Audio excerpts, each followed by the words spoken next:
اب اس سے اگلی جو آیت ہے وہ بیان کرنے سے پہلے مجھے آپ کی پوری توجہ چاہیے،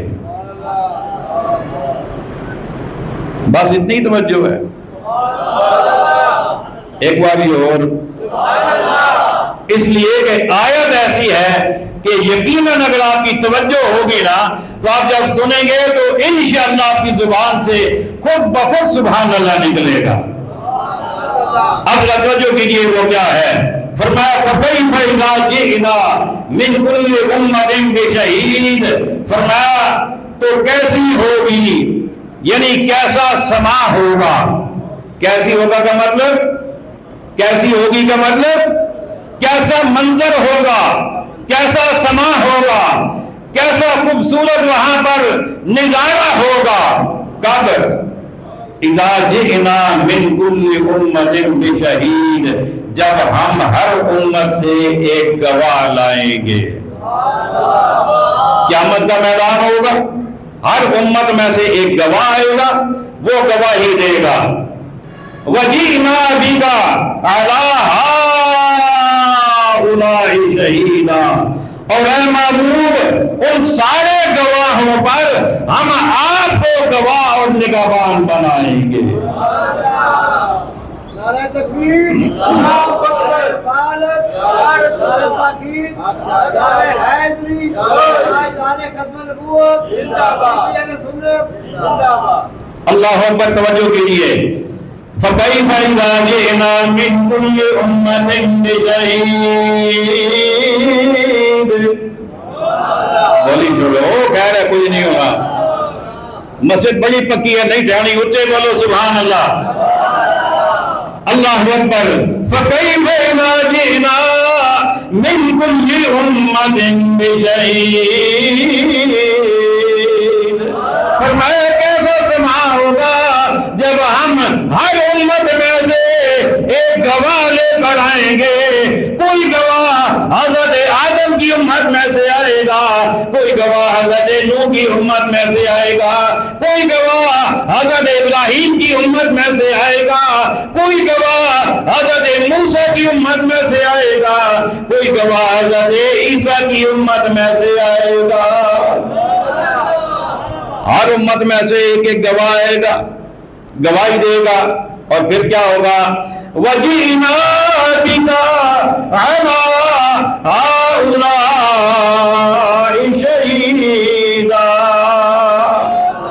اور اے محبوب ہم ان سارے گواہوں پر آپ کو گواہ بنائیں گے۔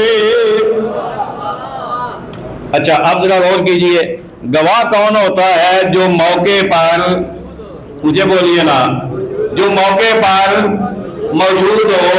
جب آدم علیہ السلام تھے اور ان کی امت تھی، اس وقت آقا علیہ السلام کیا ظاہراً موجود تھے؟